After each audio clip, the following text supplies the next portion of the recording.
I want to go to Dude Maker Hotline here and say hello to a very, very special guest and a gentleman, a Texas gentleman that I have been reading for many, many years. And you have heard his name, I'm sure, many, many times here on the Crusade Radio Network and the Mike Church Show. And that's John Daniel Davidson.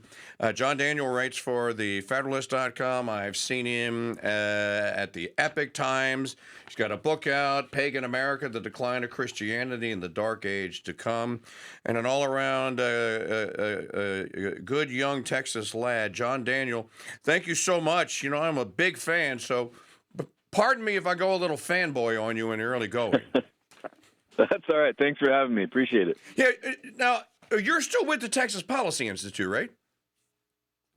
No, I have a loose institutional affiliation with them, but I did work there for a number of years, and then I helped them with some border policy stuff from time to time that came out of my reporting on the border crisis. Okay, because I know I had interviewed some people that I want to say one of the guys that's in the leadership there. In any event, it's one of those institutions you don't hear a lot about, but it does a lot of great work. Yeah, they do. So John Daniel is with the Federalist, and I reached out to Magdalene because I was reading your judicial insurrection piece. You know, I have to tell you, I'm a historian of sorts, and I did not know any of this history. I knew it went back a long way, and I talk about how Franklin Delano Roosevelt basically blackmailed the Chief Justice of the Supreme Court in the FICA case in 1935 or 36 and told him, look, if you don't pass this, I'm going to pack the court and you're going to lose you're not going to be Chief Justice. I had no idea, John Daniel, about Wilson's role in all this. Can you tell us about it? Yeah, Woodrow Wilson really was the guy who came up with the idea of the administrative bureaucracy that today has essentially taken over the federal government and that the federal courts right now are protecting from the Trump administration. Wilson, before he was ever a politician, was an academic who was interested in government administration and administrative law. And in the 1880s, he studied Prussian imperial administration, and he thought that that provided a kind of model for how we could transform the American constitutional system into something that was more like the monarchies and the empires of Europe, which didn't have to bother with pesky little things like constitutions and voting and public opinion. And he wrote pretty openly about this and about what his goal was in bringing about this transformation. And then once he was president, he went about implementing it, at least in the early stages. That's not all he implemented. You know, you look at that period where Wilson was president, look at the awfulness that you get. You get the Federal Reserve, the income tax, the 17th Amendment. I mean, it's a long.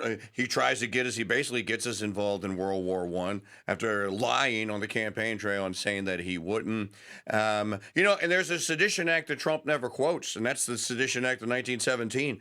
How many good American boys got imprisoned because of Wilson's Sedition Act because they refused the draft? Yeah, that's right. His presidency was a parade of horribles, and that part of it is more well known. And conservatives have been criticizing Wilson as sort of the founding father of progressivism for a long time.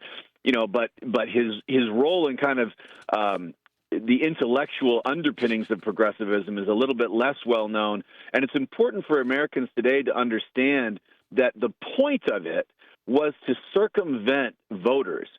Wilson and the progressives that came after him, including FDR, as you mentioned, they wanted to get around the problem of Americans voting and having a say in what the policy of the federal government was going to be. And the idea they came up with is that we'll have this civil service, we'll have this administrative bureaucracy that's staffed by a bunch of neutral, nonpartisan experts that will just sort of apply best practices to the administration of government, and then we can get everyone's buy-in on that basis. Well, of course, that was always a fiction. They were never neutral, experts just dispassionately applying the law.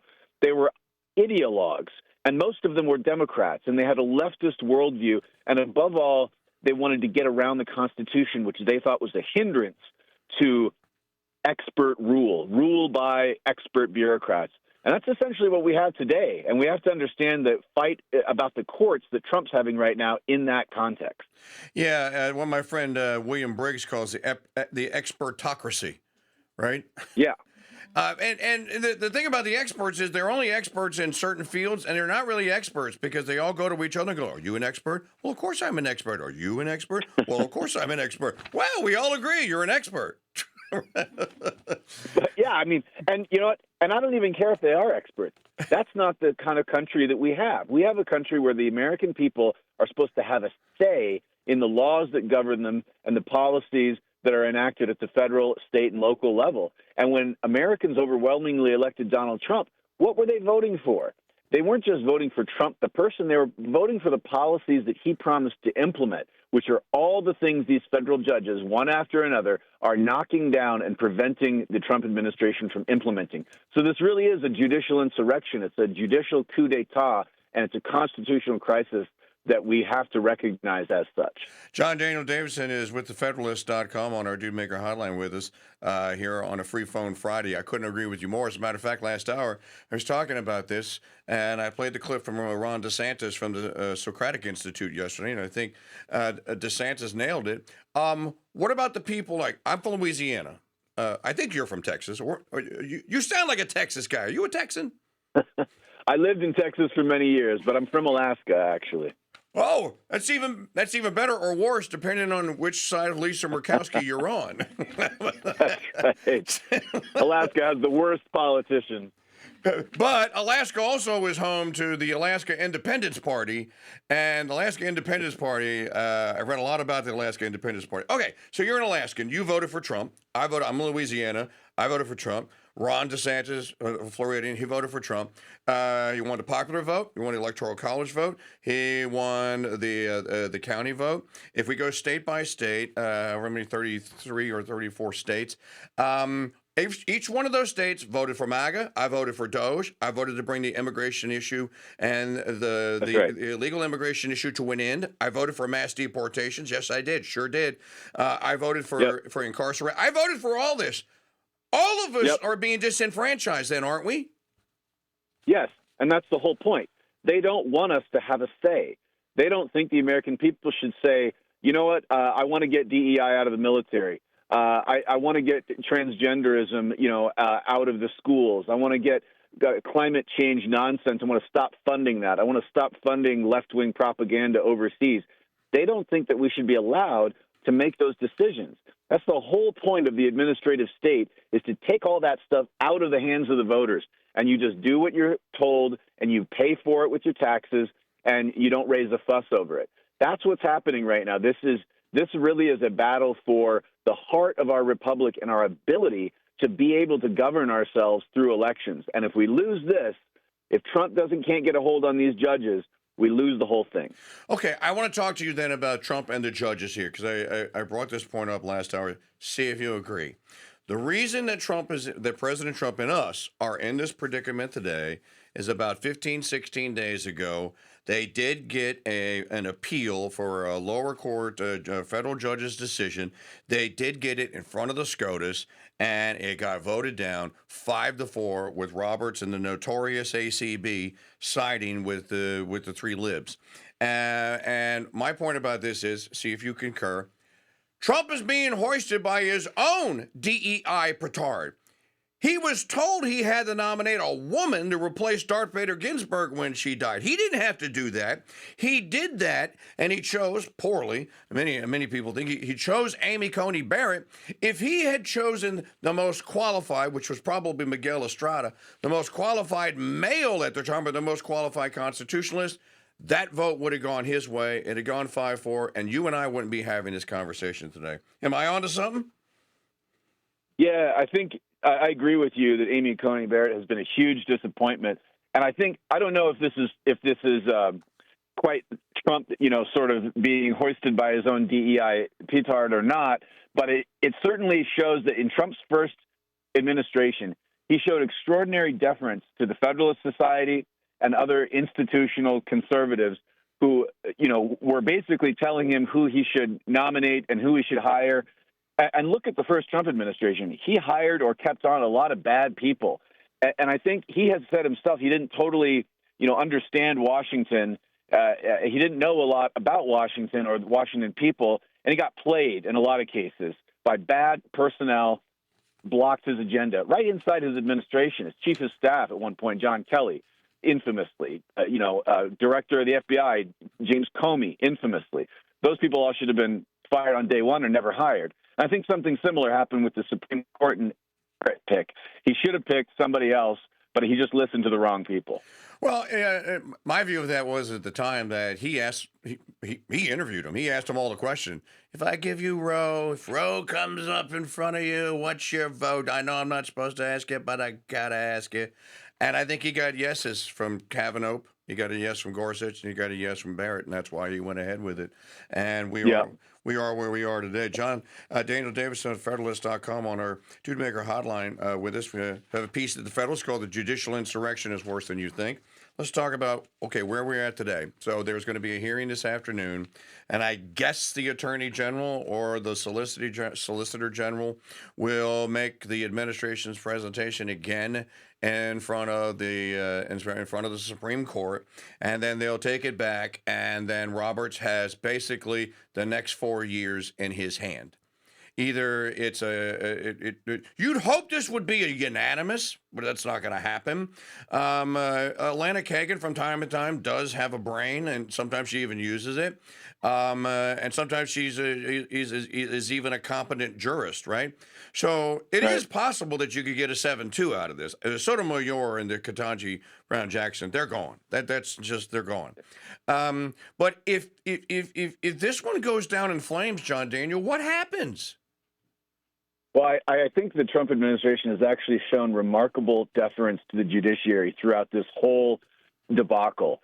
With judge after judge, especially with this Judge Boasberg, who's demanding operational details about U.S. military and federal immigration deportation proceedings. The Trump administration didn't openly defy that D.C. Circuit judge. They just said that the written orders he issued were moot by the time he issued them because the planes were already out of U.S. airspace. But there hasn't been any open defiance of the judiciary by the Trump administration yet. There has been a lot of deference. Now, there's been no deference shown by the judiciary to the Trump administration and the Article II powers invested in the executive branch. And I think where we're heading, if the Supreme Court does the wrong thing here, we're heading for a situation where in order to protect his Article II powers under the Constitution, Trump might be forced to do what Abraham Lincoln and Andrew Jackson and other presidents have done in the past in our history, and that is to defy the Supreme Court and assert rightly that the executive branch has just as much power and authority to interpret the Constitution and adjudicate constitutional questions that fall under its branch. And that's what the president will have to do if the Supreme Court tries to block him. You see, I was wondering today with Judge Bozo when he said, this is simply not, what she submitted to me, this is just not good enough. This is insufficient is the word that he used. And I've been thinking, like, what, are you going to have the AG arrest herself? What, other than puffing your chest out and writing that and putting it all over X and the news networks, what's he going to do? Yeah, it's like President Andrew Jackson's famous line, Justice Marshall has made his decision, now let him enforce it. That's what it comes down to. The Chief Justice of the Supreme Court, Roger Taney, infamously of the Dred Scott decision, tried to tell Lincoln and the Congress that they were not allowed to restrict slavery in the federal territories. Well, Lincoln and Congress both understood that that was overstepping the bounds of judicial authority, that was going beyond judicial review, and they simply ignored the Supreme Court. And that was something that we all know happened, and most people are okay with that. They understand that Lincoln and the Congress were on the right side of that question. And I think we're headed for another kind of sort of constitutional standoff with the Supreme Court right now, if they don't rein in these judges and recognize that they have badly overstepped their boundaries. Because of the Dred Scott case, by the way, folks, I covered this way back when when Obama was having the shootouts with the Bundys Remember that? Back in 2012 and 2013 over the Department of the Interior. And I wrote a piece about this and about Justice Taney's decision. You know, if you don't get Dred Scott, you probably don't ever get the 13th Amendment. Because the 13th Amendment basically says, oh, okay, so the court has ruled, and there are a lot of people that agree with Justice Taney. We're going to fix that, and we're going to outlaw slavery. So we're going to have an amendment, and you're going to ratify it, and it's going to be ratified, and so that's why you get the 13th Amendment. I don't know if we get an amendment out of this. There's a couple of things that I am thus far disappointed on, and Governor DeSantis brought this up last night, John Daniel, and that was we need term limits. These people need to be gone. Some of these people, like I had this nightmare that Nancy Pelosi is going to be wheeled out in a coffin. That they're going to find her in her office with empty wine boxes in ice cream containers strewn all over the floor. And she's going to not show up for a week. And they're going to find out that she died of old age at her desk. And I wish that he would pursue the term limits, but it's probably low. It's probably low on the agenda. Yeah, it's frustrating to see that, you know, the leadership really in both parties in Congress, Republicans and Democrats, are a bunch of aging boomers who are clinging to power in sometimes absurd and ridiculous ways, you know, being wheeled around the Capitol. Meanwhile, the rest of us, you know, can't afford a mortgage, can't afford our car payments, can't afford groceries. And we have this ultra wealthy class of 80-year-olds running the country in Washington, D.C. And it really honestly enrages people. And that's part of the reason that we saw such an overwhelming support for Donald Trump, who's kind of outside of that whole system. You know, maybe people will get fed up enough that term limits will become viable. I hope so. You know, you wrote a piece in January, and I think I read most of it on the air here on the show. It's time to start treating Mexico like a hostile foreign power. And this was me singing. This was you writing and me singing from my own hymnal, going like, okay, if you want to deal with these fentanyl pushers and these cartels, designate them as hostile foreign enemies here. Use the 1798 Act. He basically did that. And then you have, okay, so my final question to you is, and you haven't written about this, but maybe you will. Let's just pretend that Michelle Wu, the mayor of Denver, the mayor of Los Angeles, who was that other clown last night? Minneapolis, St. Paul. Let's just pretend for a moment that there are members of the Rana Grande cartels, what I call it, the Tren de Agua, and the other cartels that are now enemy combatants that are being housed in their cities, and that they are giving them aid and protection. This is, to me, go in there and arrest them and say, I am going to prosecute you on the charge of treason. You're giving aid and comfort literally directly to an enemy. What say you? Yeah, that's right. This is one of the reasons why so many people were pushing for so long to have the president or the Congress designate these groups as terrorist organizations, because it frees up federal law enforcement and the military to be able to go after them in ways that they couldn't before. And as you rightly say, giving aid and comfort to a terrorist is a crime, a very serious one in the United States. And so these radical Democrat politicians in these large sanctuary cities that want to defy ICE and want to thwart the Trump administration's efforts to deport these terrorists, they better think twice about it, because they could find themselves in a lot of trouble, and they could find themselves not just sheltering terrorists that then get arrested by federal agents, but themselves getting arrested by the federal agents for aiding and abetting those terrorists. John Daniel, and thank you for your time. I have a fanboy question if you got 30 seconds. Sure. What's that like working with big brain genius guys that get it like Sean Davis? Well, it's great. It keeps us on our toes. It keeps us on top of the news, and keeps us our fire trained in the right direction. It's great to hear, because we read Sean all the time. He was on fire the other day over Roberts. Oh yeah, he's been firing on all cylinders lately. Tell him that we love reading him and don't stop. Will do. John Daniel, thank you. It's so nice to meet you. My pleasure. I hope you'll come back. Hey, thanks for having me. Appreciate it. You're very welcome. John Daniel Davidson, thefederalist.com. You can read him every day of the week right there at thefederalist.com. And great to have him on the program here.